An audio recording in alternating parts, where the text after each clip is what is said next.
27 நாட்களாக எனது தம்பி ஆகாஷுடைய மரணத்திற்கு நீதி கேட்டு போராடிக் கொண்டிருக்கின்ற எனது உறவுகளுக்கு எனது சிரம் சார்ந்த நன்றியை நாளை உறுத்தாக்கிக் கொள்கின்றேன்.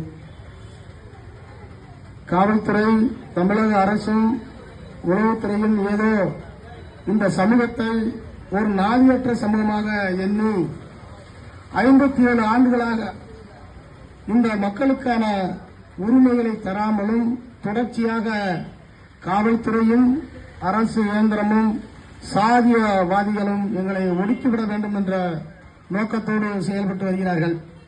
ஆனால் இந்த தமிழ் சமூகத்தில் ஒடுக்கப்பட்ட அனைத்து சாதிகளுக்கும் தலைவனாக இருந்து அனைத்து சமூக மக்களுக்கான பிரச்சனையை முன்னின்று குரல் கொடுக்கக்கூடிய இந்த தேவேந்திர குல வேளாளர் சமுதாயத்திற்கு குரல் கொடுக்க தமிழ் சாதிகள் யோசிக்கின்றன. இதை நினைக்கும் பொழுது உண்மையிலேயே மிக வருத்தமான செயலாக இருந்து வருகிறது. ஏனென்று சொன்னால், ஆகாசை கொலை செய்த இந்த காட்டுமிராண்டிகள் நாளைக்கு இன்னொரு சமுதாயத்தில் கொலை செய்ய மாட்டார்கள் என்று நீங்கள் நம்புகிறீர்களா என்பதை இந்த தமிழ் சமூக பொது சமூகத்தை பார்த்து கேட்கின்றேன். அரசு 57 நாட்களாக போராடக்கூடிய இந்த மக்களுடைய வேதனைகளை புரிந்து கொள்ளாமல் நீங்கள் வருகின்ற தேர்தலை கணக்கில் கொண்டு செயல்பட்டு இருக்கின்றீர்கள். நாளைக்கு 12 மணி அளவில் தெரிந்துவிடும் உங்களுடைய செயல்பாடு என்ன என்பதை. அதுபோக என் மக்களுக்கான உரிமைகளை பெறக்கூடிய எந்த ஒரு போராட்டத்திற்கும் அனுமதி கொடுப்பதில்லை. இந்த நீதிமன்றம் எந்த ஒரு சமூகத்திற்கு இல்லாத அடக்குமுறையை நீதிமன்றமும் சேர்ந்து இந்த செயலை செய்து வருகிறது. ஏனென்று சொன்னால், எந்த ஒரு சமூகம் பாதிக்கப்பட்டாலும் சோமோட்டோவாக தன்னிச்சா என்று வழக்கு பேசக்கூடிய இந்த நீதிமன்றம் தேவேந்திர சமூக மக்களை மட்டும் பார்த்து கேட்கிறது, நீங்கள் அரசியல் செய்கிறீர்களா என்று. இந்த நீதித்துறைக்கு அந்த நீதியை சொல்லக்கூடிய இந்த நீதித்துறையில் இருக்கக்கூடிய நீதிமன்றங்களுக்கு கொஞ்சம் கூட அறிவில்லை என்பதை தான் இந்த செயல் சுட்டிக்காட்டுகிறது. 57 நாட்களாக தன் பிள்ளையை இழந்து அந்த குடும்பம் வாடுகிறது. ஏன் அந்த காவல்துறையை கைது கொண்டதுக்கு எனக்கு என்ன பிரச்சனை? காவல்துறைக்கு ஒரு நீதி, சாமானியனுக்கு ஒரு நீதியாக இங்கு செயல்பட்டுக் கொண்டிருக்கிறார்கள்.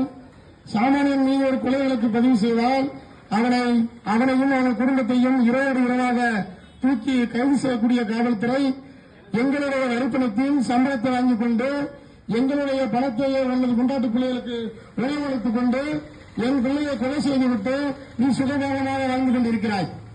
இதை நாங்கள் பார்த்து வேடிக்கைப்படுத்திக் கொண்டிருப்பது போல தெரிகிறது. உன்னை எண்ணிக்கொள்ள வேண்டும், உணவுத்துறை ஒன்றை கருத்தில் கொள்ள வேண்டும். இந்த சமூகம் எதற்கும் பின்வாங்கிய சமூகம் இல்ல. ஏதோ வந்திருக்கக்கூடிய தலைவர்கள் இங்கே உரையாற்றிவிட்டு கலந்து செல்கிறார்கள் என்று நினைக்க வேண்டாம். ஒவ்வொரு ஊர்களிலும் ஒவ்வொரு கிராமங்களிலும் இது சம்பந்தமான உரையாடலை நடத்திக் கொண்டிருக்கிறோம். நீங்கள் எதிர்பாராத விஷயமாக ஒவ்வொரு மாவட்டத்திலும் வன்முறையில் அரங்கேறும். நாங்கள் வன்முறையாளர்கள் அல்ல, வன்முறையால் தான் இந்த சமூகத்திற்கு தீர்வு என்றால் வன்முறையை நடத்துவதற்கு நாங்கள் ஒரு காலம் அஞ்சப் போவதில்லை. ஏனால் நாங்கள் ஏற்றுக்கொண்ட தலைவர்கள் அவ்வாறு எங்களை வழிநடத்தியிருக்கிறார்கள். ஆதிக்கம் செலுத்தும் சாதிகளுக்கு நாங்கள் ஆதிக்கம் செலுத்திதான் பழக்கம். என்னுடைய இளைஞர்களை நாங்கள் சொல்வதெல்லாம் ஒன்றுதான். உன்னை எவன் ஆதிக்கம் செலுத்தினாலும் நீ ஒப்பாரி வைக்க வேண்டாம், திரும்ப ஆதிக்கம் செலுத்து. அதை எடுக்கும் ஆயுதத்தை நீ திருப்பி வேண்டும். இந்த 18 காவலர்கள் ஒளிந்து கொண்டிருக்கலாம். நீ ஒளிந்து கொண்டு எத்தனை நாளைக்கு இருக்க முடியும்? உன்னுடைய பெயர்கள் யாரு, என்னுடைய முகவரி எங்கே என்பதெல்லாம் இந்த சமூகத்துடைய அனைவருக்கும் தெரியும். எத்தனை நாளைக்கு நீ வாழ முடியும்? சாப்பாடு நிறுத்தி கொலை செய்தால் இன்றைக்கு நீ மரண தண்டனை, ஆயுள் தண்டனையாக உள்ளே கிடைக்கின்றாய். அதுல 3 பேர் செத்து போட்ட. இந்த 18 பேர்ல நீ எத்தனை நாளைக்கு நீ வாழ போற? 16 பேர் எத்தனை நாளைக்கு நீ வாழ போற? எங்களுக்கு எதிர்த்து ஒருத்தன் போராட்டம் நடத்தினாங்க. என் தம்பிக்கு நீதி கேட்டு நாங்க போராட்டம் நடக்கிறோம். இந்த போராட்டத்தை நடப்பதற்கு பைத்தியக்கார போய் செத்து போயிட்டான்னு நான் கேள்விப்பட்டேன். இது மாதிரி எத்தனை பேர் சாக போறீங்கன்னு தெரியல.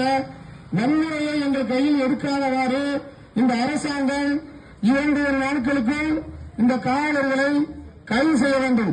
தவறும் பட்சத்தில் அனைத்து மாவட்டங்களிலும் பெருவாரியான போராட்டங்களை நடத்தியதோடு, எப்படி வட மாவட்டங்களில் ஒரு மாவீரன் இருந்தார் காடுவெட்டி குரு என்று, அவர் மேல் 1000 விமர்சனம் இருக்கலாம். ஆனால் அவர் எடுக்கின்ற ஒவ்வொரு நடவடிக்கையும் அரசு பயந்தது. அந்த நடவடிக்கையை நாங்கள் எடுப்பதற்கு தயாராக இருக்கிறோம். கிராமம் தோறும் பேசிக் கொண்டிருக்கிறோம். நீங்கள் எதிர்பாராத விஷயமாக மிக பெரிய தமிழகத்தில் வன்முறை நடக்கும்.